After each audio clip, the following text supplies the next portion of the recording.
NDA ಮೈತ್ರಿ ಅಭ್ಯರ್ಥಿ doctor CN Manjunath ಅವರ ಪರ ಇವತ್ತು ಕೇಂದ್ರ ಗೃಹ ಸಚಿವ ಅಮಿತ್ ಶಾ ಅವರು ಕೂಡ ಬೃಹತ್ ರೋಡ್ ಶೋ ಅನ್ನ ನಡೆಸಿದ್ದಾರೆ. ಸದ್ಯ ನಮ್ಮ ಜೊತೆ ಈಗ ಮಂಜುನಾಥ್ ಅವರೇ ಇದ್ದಾರೆ. ನಾನು ಅವ್ರನ್ನ ಮಾತಾಡ್ತಾ ಹೋಗ್ತೀನಿ. ಸರ್, ಇವತ್ತು ಅಮಿತ್ ಶಾ ಅವರು ನಿಮ್ಮ ಪರವಾಗಿ ರೋಡ್ ಶೋ ಅನ್ನ ಮಾಡಿದ್ದಾರೆ, ಏನ್ ಅನ್ಸುತ್ತೆ?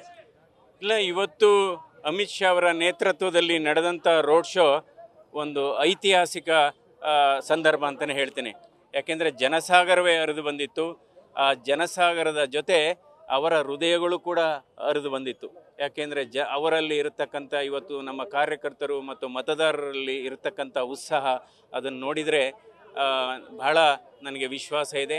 ಇಲ್ಲಿ ಬದಲಾವಣೆಯ ಗಾಳಿ ಇದೆ ಮತ್ತು ನಮ್ಮ ಗೆಲುವಿನ ಅಲೆ ಕೂಡ ಇಲ್ಲಿದೆ ಅಂತ ನನಗೆ ಭಾವನೆ. ಭಾಷಣದ ವೇಳೆ ನೀವೊಂದು ಪದವನ್ನು ಬಳಸ್ತೀರಿ, ನಾನು ಈ ಜನವನ್ನು ನೋಡಿದ್ರೆ ಗೆದ್ದಿದ್ದೇನೆ ಅನ್ನೋ ಒಂದು ಪದವನ್ನು ಬಳಸ್ತೀರಿ, ಏನು ಸರ್? ಅಂದರೆ ಈ ರೀತಿಯ ಜನಸ್ಪಂದನೆ ಸಿಕ್ಕಂಥ ಸಂದರ್ಭದಲ್ಲಿ ಜನರ ಆಶೀರ್ವಾದದಿಂದ ಮತದಾರರ ಆಶೀರ್ವಾದದಿಂದ ನನಗೆ ಗೆಲುವಿನ ವಿಶ್ವಾಸ ಇದೆ. ಸರ್, ಈಗಾಗಲೇ ಅಮಿತ್ ಶಾ ಅವರು ಕೂಡ ಹೇಳಿದ್ರು 5 ಲಕ್ಷ ಮತಗಳ ಅಂತರದಿಂದ ಮಂಜುನಾಥ್ ಅವರು ಗೆಲ್ತಾರೆ ಅಂತ.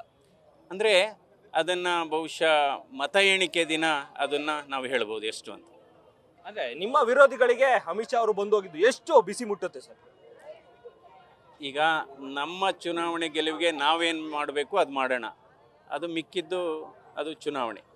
ಈಗಾಗಲೇ ಕುಮಾರಸ್ವಾಮಿ ಅವರು ಕೂಡ ಸಾಕಷ್ಟು ಎದುರಾಳಿಗಳಿಗೂ ಕೂಡ ಬಿಸಿ ಮುಟ್ಟಿಸುವಂಥ ಕೆಲಸವನ್ನು ನಾನು ಮಾಡ್ತೇನೆ 4ನೇ ತಾರೀಕು ಅಂತ ಹೇಳಿದ್ದಾರೆ, ಏನು ಹೇಳ್ತೀರಿ? ನೋಡೋಣ, ಅವತ್ತು ಏನು ಹೇಳ್ತಾರೆ ನೋಡೋಣ.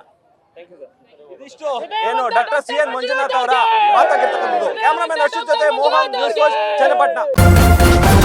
ನ್ಯೂಸ್ ಫಸ್ಟ್ ನಿರ್ಭೀತಿಯಿಂದ ನಿಮ್ಮ ಪರವಾಗಿ.